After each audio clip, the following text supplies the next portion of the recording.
Hey guys, what's good? Welcome back to the channel. I am Lo, the Alchemical Oracle, previously known as Live Like Lo, and let's get into today's topic. So today we are talking about the 5 aspects of relativity, and we are starting part 2. So back in part 1, we learned how to process trauma in our past timelines, how to stop creating things that we don't want to experience that happened in our past timeline and our current timeline. And then we also learned how to create a stable foundation in that last previous timeline by healing all of the shit that came before it so that we can actually come into the present timeline and functionally create the desires that we want. And should we have any setbacks, we won't fall all the way back down to the beginning of our journey, but we will just simply take one step down and easily be able to come right back up into our present reality or our most recent timeline jump. Okay, so let's get in it today. So today we're going to talk about present timelines in the part 2. So this is the second aspect of relativity. Now, what's very important about this aspect of relativity is your presence. Obviously, it's the present, right? So your presence, your conscious mind needs to be clicked on, okay, and paid attention to and observing how you process these 3 aspects of present timeline, okay? So our 3 parts are the fire mind, the creative, the isolated mind, the contemplative, and the actualizing mind, the part of you that actually brings all thoughts, feelings, emotions, ideas, aspirations into existence. Does that make sense? Okay, so let's get into it. So today, this is basically your basic introduction. And today we're going to be talking about number 1, the creative mind, okay? This fire mind. Now, one of the biggest things about fire mind, hold on y'all, let me clean us up some space, okay? One of the big aspects of the fire mind is it is very creative, okay? So we need to be able to express. Now, in our previous timeline, when we were talking about how to create a stable foundation, we healed all the things that were painful and that we were having triggers and A, B, and C, D thing. So now when we come into the present mind, we're talking about our creative aspects. How do we express ourselves? So express yourself, right? How do you express yourself? And what blockages do you have here? Okay, one of the biggest things here is blockages. If you have a blockage in expressing yourself, now there's 2 main types of blockages when it comes to self-expression. There's the one where you lie or you just absolutely stay silent about whatever your opinions are. You expressing your point of view, right? Your own thoughts, your own feelings, etc. Then the opposite side of that is that you want to express, you want to make sure that you are heard. So then you end up doing the second part, which is forcefully appointing your idea to make sure that you are heard. Now, these are 2 expressions of the same type of wound, which is basically shut up, okay? I know that that's like so basic, but typically people who express in these types of ways, right, by force or passively, right? If you're passive, you're just like, I'll just go along with whatever's going on, right? When you're forceful, you're like, hey, this is what I think. I don't care about what anybody else's idea is, because if you have something to say, then you're likely against me, so shut up, right? So when you're forceful, what you're doing is you're establishing your right to express by limiting others' expressions, okay? Now, if you're passive, right, you are limiting your right to express, to free others' expression. Now, they're both the opposite. They're both the opposite of each other, right? When you are forceful, you're saying, I'm the one who matters. Everyone else shut the fuck up, sit down and listen, right? When you're passive, you're saying, I want everyone to be heard, but in the process, you sacrifice what it is that you want to say in order for everyone else to feel free to express, okay? Now, why is this important for your blockage? To understand this is to understand where the wound is, where the shut up wound is. Now, there's a few different ways that this can manifest. I just call it the shut up wound because that's typically what you're told to do when this wound occurs. So either you have ignorance, like someone ignores you, passive listening, or annoyance. These are typically the behaviors that the person who has wounded you in this way, that creates this aspect, is doing. Who knows what the exact situation is? Only you do. But that person either ignored you in some type of way, they were passively listening, which means they were half listening, basically ignoring you. But the difference between an ignore and a passive listener is that the person perceives what you are saying, but does not respond to what you are saying. So that's the type of person who allows you to talk, and then they don't have a response. And when you privy to a response, you have to repeat things that you said in order to be heard. Okay? Annoyance. People don't want to hear you. You are not the current priority. Okay? So whatever you're saying is not a priority. Now let me understand how our expressions are received and blah, blah, blah, blah, right? Our biggest thing here now is to pay attention to how do you express yourself, right? Because some people do it in private. Some people just don't, okay? This is the person who's warped in their own lives, okay? Some people demand, okay? And then the others are just I'm gonna say both, or like a mix, right? Let's say mix because that makes sense. There's not just one. So mix, right? So your private person is usually the person who's passive, okay?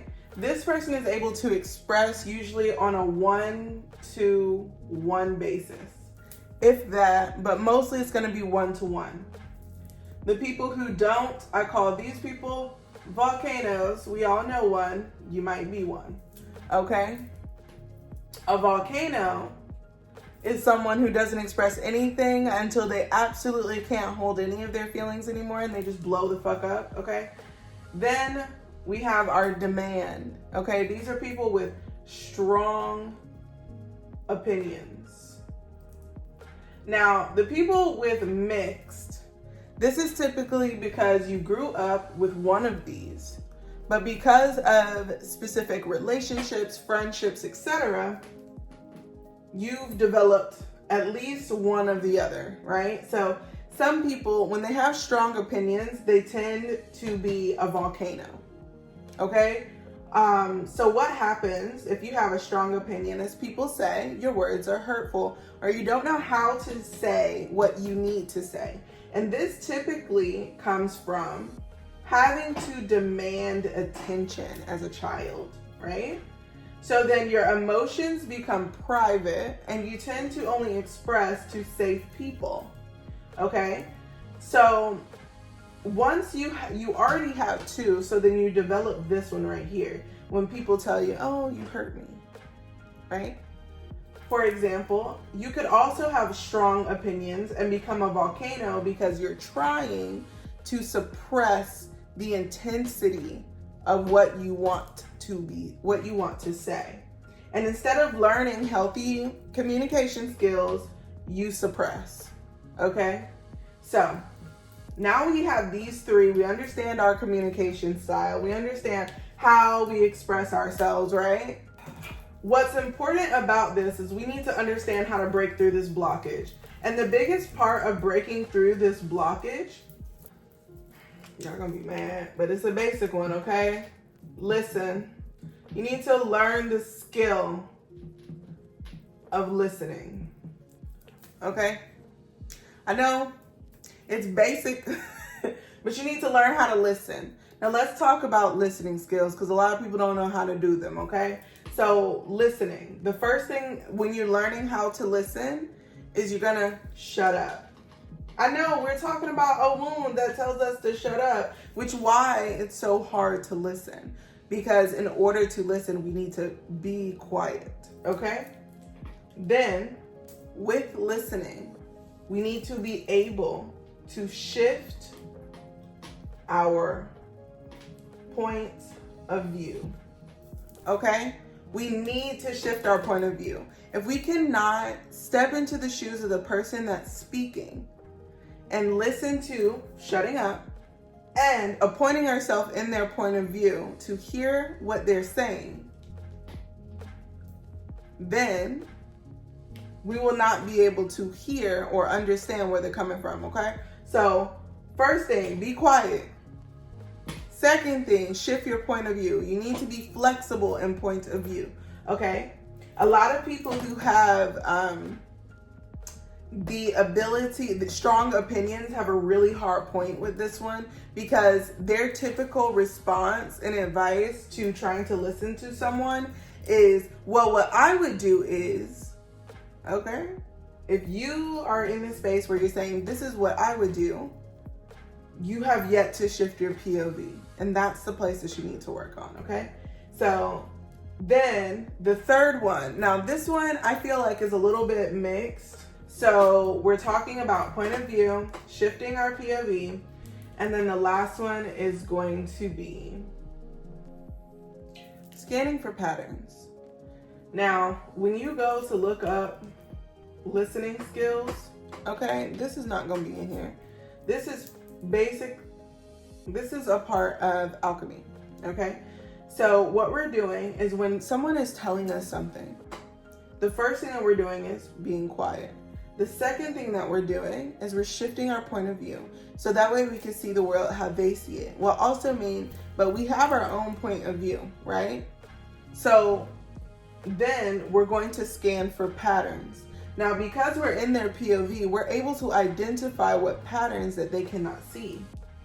Once we identify their patterns, we come back and so we're going to come back in and we're going to analyze the problem. So this is, you're going to do your analysis on what is being said. Once your analysis is complete,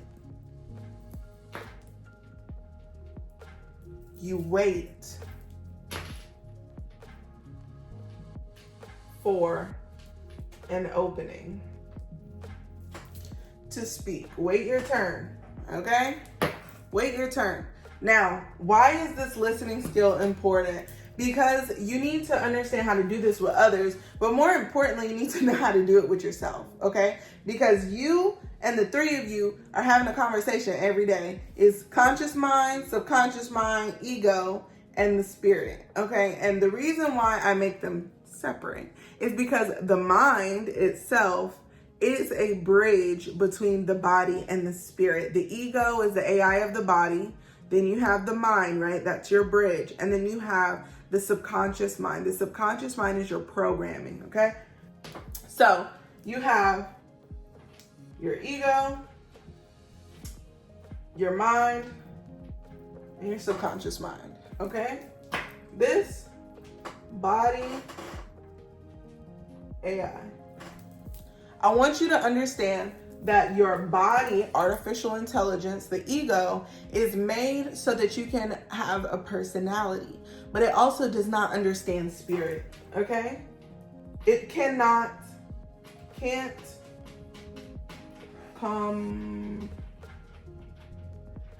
comprehend spirit, okay? It doesn't make sense to it, okay? Now, the mind is spirit in form. okay? The mind is something that's intangible, but it is your spirit and form. So when you hear your mind specifically, you're gonna hear, like, when you're thinking in your own internal voice and you're saying, I need to do something, blah, blah, blah. Typically your mind has two voices. You have the conscious voice, that's you, the you that's watching this video, right? And then you have the perceiver, okay? You have the perceiver. Who is the perceiver? The perceiver is your spirit. Now, what I say, the mind is a bridge. So the mind bridges the conscious voice to the perceiver, okay? Only a part of your spirit can fit in your body. That typically sits in a few different chakras. The solar plexus, the heart chakra, and the crown, okay? So when we're talking about where your spirit sits, spirit is fuck, it's not gonna fit all in there. So half of it sits in there, and the bridge to the rest of you is the mind, okay? Then you have your subconscious mind. Your subconscious mind is the programming, okay? Now we're getting into some spaces that you guys already know about. That makes sense, right? Okay, so now we're talking about programming. So when we're looking at a computer, I want you guys to look at your body as a biological computer. What does that mean? That means that the substance that the body is made out of is intelligent, okay? Just like how when we make a computer, the substances that we make the computer out have intelligence. That's why they're able to have function, but they don't have direction. We give them direction. Now, our spirit, it comes into the vessel to give it function. So in order for this computer, just a bunch of parts, to come together and have function, it must have programming. That is what happens when the soul is not here, okay? When you go to sleep, okay, when you lose consciousness, there are certain bodily functions that are automatic. Your body just does them without you having to think about it, you having to physically do something in a specific type of way. Does that make sense? You breathe, you blink, you hear without thinking about it. Your cells bring oxygen through the body. Your cells feed your body with all the nutrients that happens going through the digestive system, right? You're processing all of these things all the time, transmuting physical matter into energy in the body 24/7, every single second. Does that make sense? So those are things that are in its programming. That's basic programming for the body. Now, when something in the body, let's say for example, cancer happens, it is a issue with the body's programming, right? That's the same example as if a virus comes on a computer. If a virus comes into a computer, the basic programming is fucked up. And usually if you have a virus, what do you have to do? You have to wipe your shit before it just completely annihilates everything. You gotta wipe your computer and reinstall the programming. And that might mean you lose everything on that computer. Sometimes it just means that you're able to restore from a backup depending on the type of computer you have, right? Okay, so now we're talking about the mind, right? We're talking about the mind. The mind is spirit and form. So we already talked about how those two voices talk, right? We already talked about how the ego is the AI. Let's go a little bit deeper into this. The ego is the AI. So the mind, the spirit, will do an input into the ego, right? So let's say, for example, the spirit doesn't necessarily understand what it is to be in a physical body working on the physical plane. So the spirit says to the ego, all right, man, so look, we're like 5 and I need to learn as much as possible about this planet. What do I do? The ego says, sit down, listen to adults because they have things to say, and what they say is easy to comprehend and it'll allow us to understand the basic lore of this world. Okay, great. Mom and dad are right now our God-like figures. They know everything about the world. And so whatever they say, we need to do in order to understand how the world works. And then the spirit says, okay, let's activate that program. Ego says to the subconscious mind, program enabled, please operate in this programming. Then you do that. So then the spirit has a question. The question is asked to the ego. The ego doesn't know. So either, now this happens usually, the ego will usually ask the question to an authority figure in your life, especially when you're younger. If the authority figure does not understand or does not have listening skills, okay, does not, and creates blockages within you, the ego will make up an answer based on your experience. And you might not have a lot of it, right? So then you'll make up an answer. The answer goes to the spirit. The spirit says, I don't know, but I don't have enough understanding to know if that's the truth. So you embed this into the subconscious mind. Subconscious mind, that becomes programming, and then you operate in that programming. Does that make sense? So I'm going to give you an example of this. Okay? So spirit, this right here has a veil of ignorance for the first half of your life. Okay? Whatever authority figure tells you is basically fact. Unless you are smart enough or someone has taught you to think for yourself, you're probably listening to those people, right? So then we're going to get right here. This is the point we need to pay attention to right here. Okay? The mind usually has a certain, okay, percentage. Okay? The mind has a certain percentage of universal access. That is your God knowledge, whatever it is. Because you're in a space where you're within the veil of ignorance, you only have your intuition to help you. So here's the example. So you go to church. Let's use church. Now, your authority figure says to you, God is in the sky, and if you don't do right, he'll send you to hell, and if you're good, you'll go to heaven, right? The mind says, you intuit that something's not quite right, but it's also not wrong. Right? So the spirit is confused because it's not right and it's not wrong. So then the subconscious mind says, be good until more information is required. More info is gathered, rather, right? So once we have more proof, we're going to abide by what this is. Now that we have this, so church, right? Church is where you go to greet God. So a lot of people have had this experience, you know, parent tells kid, God's in the sky. If you love and do right by whatever he says in this book, you go to heaven or hell. If you don't do it, you go to hell. If you do it, and you go to heaven. Blah, blah, blah, be saved, ja-da-da, right? Then we have our mind, our soul. Our soul says, that doesn't really sound right.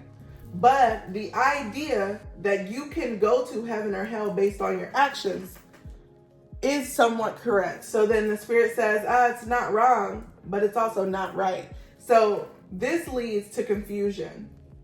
Now, something about confusion, guys. If something confuses you, then it's not in alignment. It doesn't make sense. But, you know, if you're young, you don't really know that. But just to help you guys out, if you feel confused, seek more knowledge before making a decision. If you feel confused, you're likely thinking from the wrong perspective, okay? So then we have our subconscious mind. Subconscious mind says, I'm going to be good until I have more information. So let's say now we have a boyfriend and a girlfriend operating in this paradigm, Okay? In this paradigm, girlfriend is saying, I am good because I want God to love me. Equals God love, right? Boyfriend says, I love you. Do good by me. So now you have a conflict, right? You have a conflict between boyfriend and God. But the thing is, you don't have a real relationship with God. Like, God is just like some shadowy figure out there. And boyfriend is real in right here. So girlfriend has a problem with boyfriend. Now, girlfriend also has this idea. I'm good. So good. Oh my God. Good happens to me. Right? Boyfriend says, I do good. Good happens to me. Right? So let's talk about these two right here. All right? If girlfriend is saying, I am good, and that equals God loving me, and because God loves me and I am good, then good things happen. And the boyfriend says, well, I love you, and good, so do good by me. But good boyfriend also says, I do good, so good things happen to me, and that probably equals God's love. Right? I am being good, doing. Okay? These are two different aspects. Now, what boyfriend is asking the girlfriend to do is doing good is better than being good. It's actually not true, but being is always better than doing. But we're just... So then, this is a masculine thought, guys. Being is better doing is better than being. Okay? Now this is where it gets fucked up. So girlfriend goes out of, and this being good might be like, I'm not sexually active. Boyfriend says doing good by me might be being sexually active, right? But that would go against God, but this would go good, doing good toward boyfriend, right? Boyfriend might even be celibate and say, well, I have urges, so I want to do good by God, but I also need to do good by me. So then boyfriend has a confliction between me and God. Girlfriend has a confliction between good. Because good to girlfriend is self-suppression. And sometimes self-oppression, right? So both of them have a problem because now their conflict, the idea of God, is fucking shit up, right? So now that we kind of got this idea kind of locked in a little bit, let's go back to how we express ourselves. Now, I know I done went around the world a little bit, but we needed to go there so that we could really understand how this shit works. Because this is a difficult topic to talk about creativity, something that's not really physical. It doesn't really have any physical shit going on, okay? It just is. And so we need to learn how to identify what is. Okay? So what we're learning today is this. You need to be able to express yourself. To express yourself, you need to be able to listen to yourself. Let's make that plural. Selves. Right? In order to do that, you also must take time to analyze. Through analyzing patterns, okay, You must be able to identify the problem.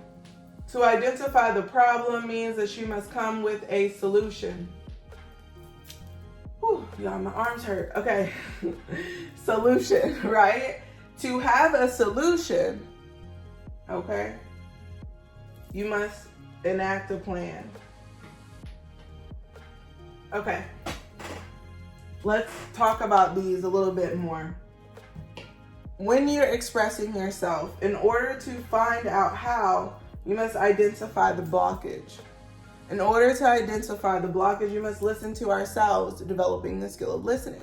By developing the skill of listening, we listen to our mind, our subconscious mind, and our ego. So then, as we're listening, we analyze patterns. When the ego speaks about certain things, the ego tends to loop. And something you need to know is when a loop happens and you ask the question, why? Why do I think that? Why do I believe that? Why do I do that? Okay? The ego is going to run an answer. The mind is going to run an answer. And the subconscious mind is going to run an answer. The ego, mind, subconscious mind. Okay? The ego runs an answer because, right, said experience happened, blase, blase, blah. The mind runs an answer, intuitive. This is always going to be some type of intuitive answer. The subconscious mind is going to say, this is a part of ABC program. Now, this is where you find out when the ego is lying. Ask why 3 more times. At a certain point, the more and more and more you ask why, the ego gonna start making stuff up.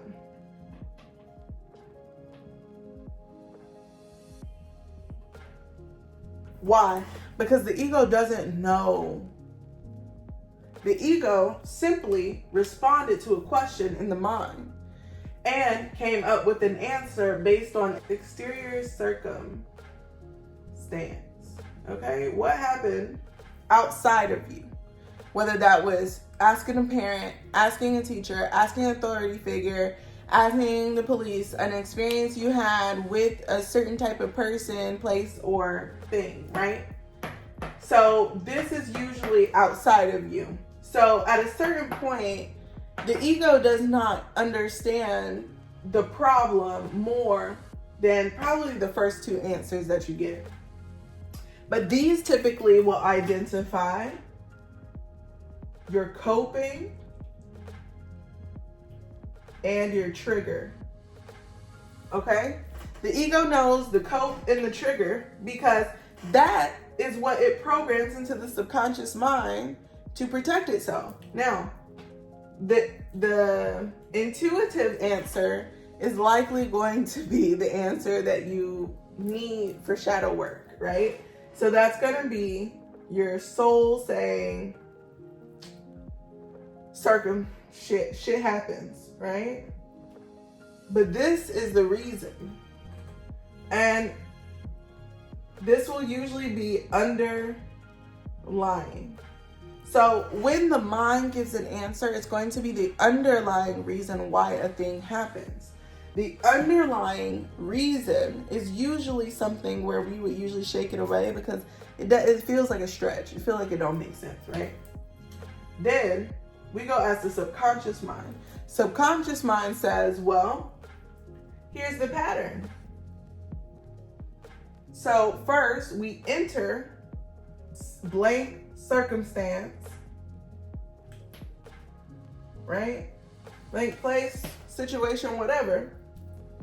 Then trigger program. At the trigger program, we cope to lessen blow of pain.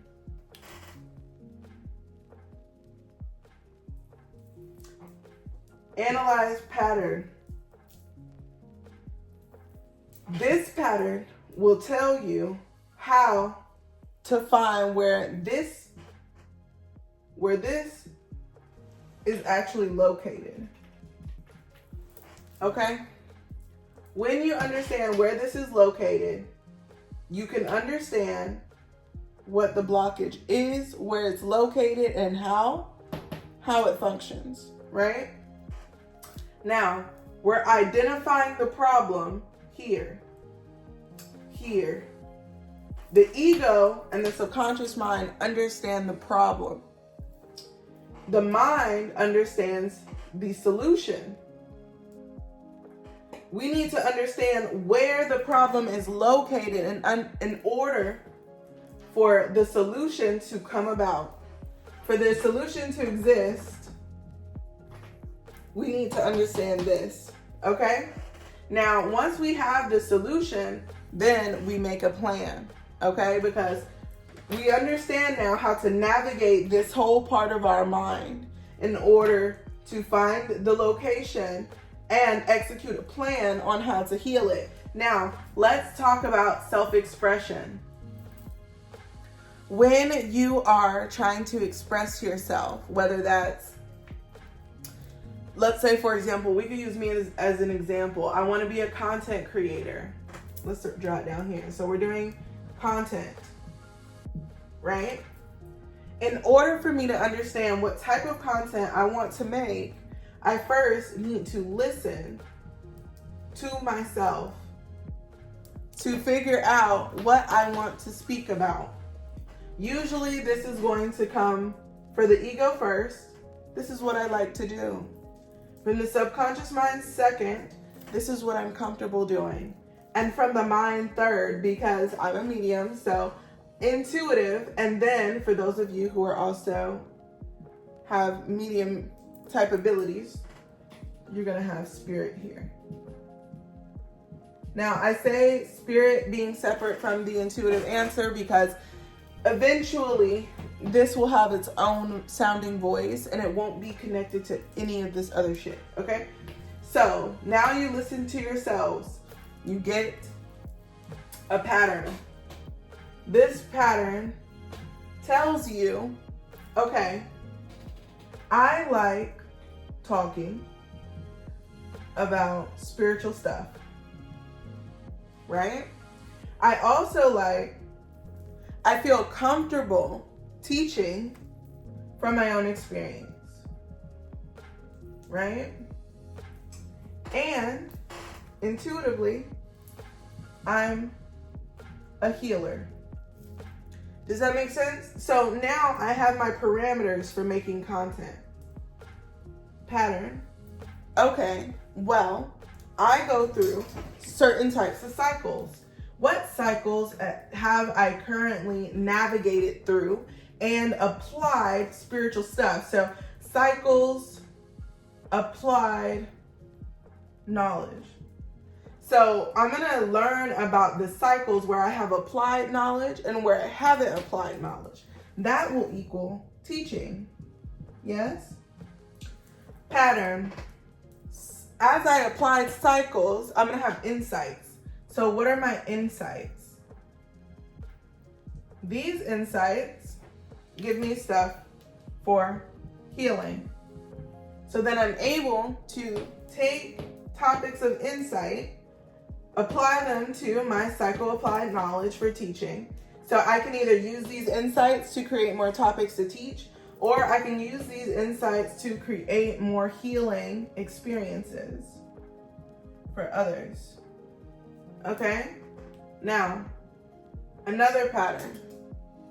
I'm goofy as shit and I like to study, okay? So I have a ton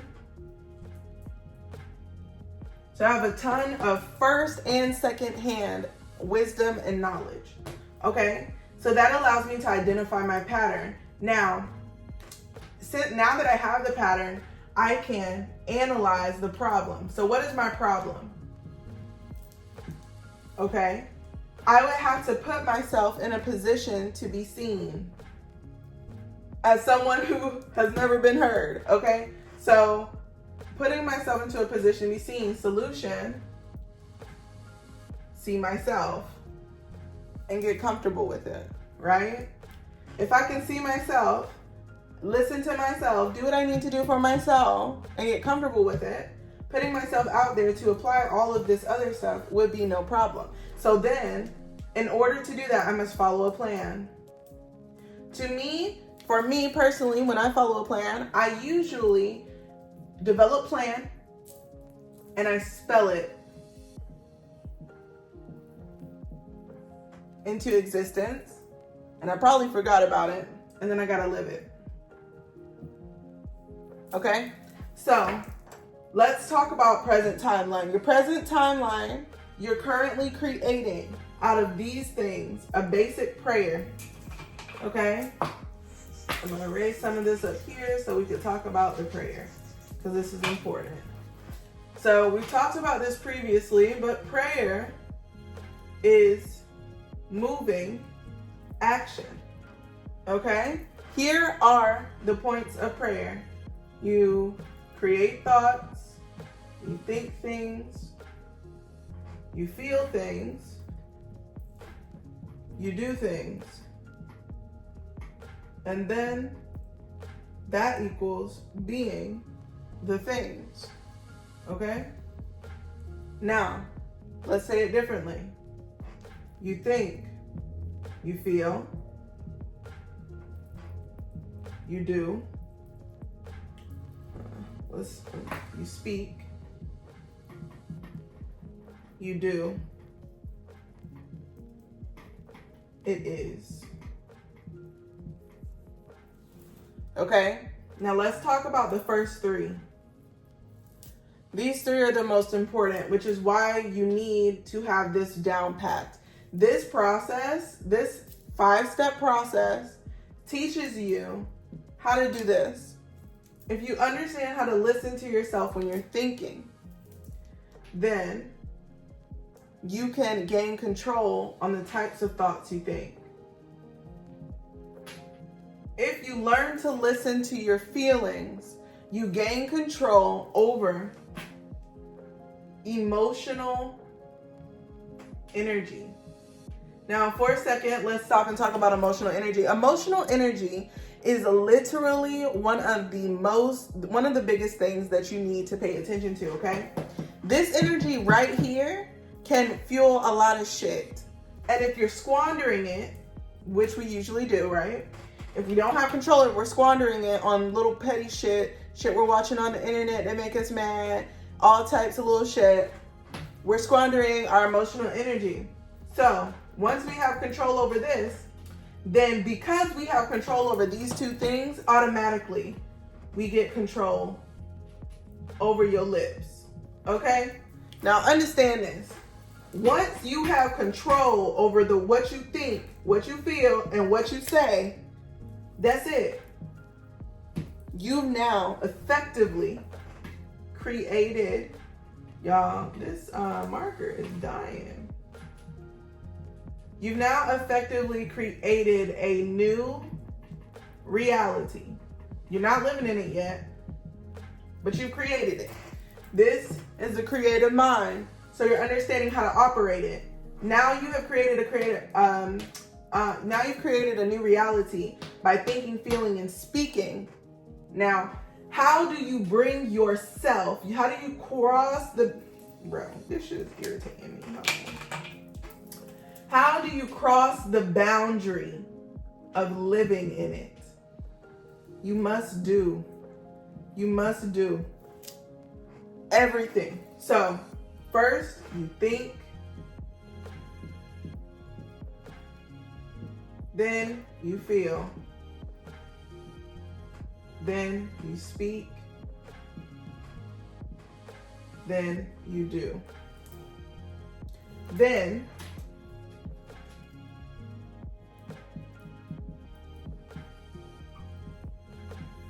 it is done. Does that make sense? So as you are here in the fire mind, what you're doing is you're learning how to gain control of these three things right here. Thinking, feeling, and speaking. And what you're doing is you're aggregating all of these things to create your new reality. Right? So now that we have created our new reality, we'll be moving into the next period, which is usually going to be hermit mode, okay? But what this is going to allow you to do is create a process. Usually when you get into a new timeline, the first thing you're going to do is assess how far inside the timeline of your new reality have you created. So let's say most of y'all haven't realized that y'all are in a new timeline until you have everything. You have your desire. What I need you to understand, it's going to take you multiple timeline jumps to hit that. Why? Because of this right here. Okay? You will shift reality after reality after reality. Okay? Sorry, y'all. This is bothering me. You will shift reality after reality after reality until you learn effectively how to think, effectively how to feel, effectively how to speak. And then you'll be required to do. Now, the doing, that's the process. In the next one, we will talk about your contemplation. Contemplation is where you do internal work that will come out externally. So it's the foundation for external work. Now, this is what I want you to understand. When you go through this process, this is investigative, right? We're investigating. We're investigating what needs to change in order to bring about our desired reality. So, now that you've done this, now look, in the past, we talked about what did we do to create the reality. Now we're going to start inputting shit. So we need to know what's wrong, okay? We knew what was wrong in the past because we had to fix that shit. But now we got to talk about the present, because what you do in the past doesn't always mean that the present is going to be fixed, right? There's shit that's happening right now that's irritating the shit out of you and you're reacting to it, right? So now you are coming into your refinement phase, okay? As you refine yourself, you're saying, okay, I got rid of all the gunk, all the trash bags that was in the hallway. Now let me go into this closet and see what needs to go. I'm going to try everything on and see what works. I'm listening to myself. Myself is saying, bitch, these pants don't fit. Analyzing patterns. Why I keep buying the same type of pants and I know these pants don't fit. Going down into identifying the problem with shit. I don't know what size I wear, so I need to go figure it out. And then I also need to stop wearing this specific brand of pants. Okay, solution, find new brand of pants that actually fit. Follow plan, go to the store, find the shit, bring it home, buy it. You know what I'm saying? Bring it into existence. Now you have it. So we're going to go through the investigation. So the investigation is important so that you have a solution to do in your contemplation. Your contemplation is going to be your first step here. That's going to get rid of pretty much anything that is here. Whatever you need to reinstill as far as the thoughts, the emotions, and the speaking. Anything that needs to be inputted. After you take stuff out, you need to put stuff in. So let's say you got intrusive thoughts that just tell you ain't never gonna do shit, be shit, or have shit, right? Then you got emotions that's just like, man, I'm a sorry motherfucker and I'm lazy. I'm just gonna sit down because you feeding off of these thoughts. So you're basically saying, I don't feel good. I'm tired. I'm sleepy. I don't want to do anything. Then you speak. Then you're saying those types of things. Oh man, I really just don't feel like it. I really want to get out and about, but like sometimes I'm just tired. You tell people, oh, today is not a good day. It might not be a good day, but you know what I mean? You don't follow up on it. So then we're kind of talking, speaking, thinking, and then we get stuck right here in this box. And we just loop back around into the thought, feeling, speak, thought, feeling, speak, thought, feeling, speak. And the doing by habit creates the reality we don't want. Now we're starting to say, okay, these thoughts, they don't work for me. So now I'm creating new systems that say, can't talk like this no more. I'm creating new feelings that say, can't feel like this no more. I'm just gonna delete everything that's making me feel like this. Then we say, oh, I'm not gonna talk like this no more.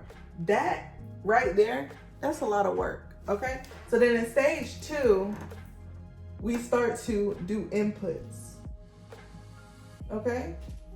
So, until I see you guys on the next one, I know this video was longer than the last one, but this concept takes a bit of explaining. Now, I could have explained it pretty clearly, but taking you through this process allows you to really understand like how it's affecting you on a lot of different levels and how to go through the process.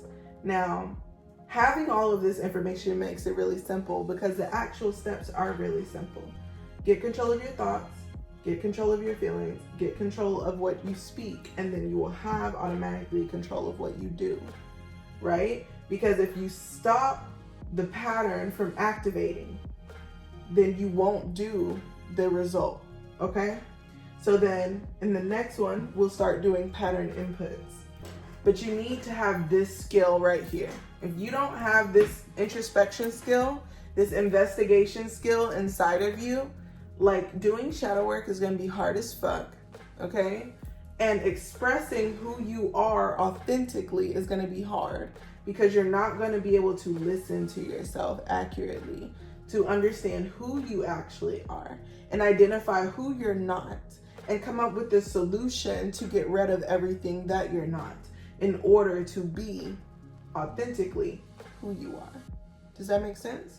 So let's see each other on the next part of part 2. I believe this part has 3 parts, so we'll be back for part 2, and I'll see you on the next one. Bye.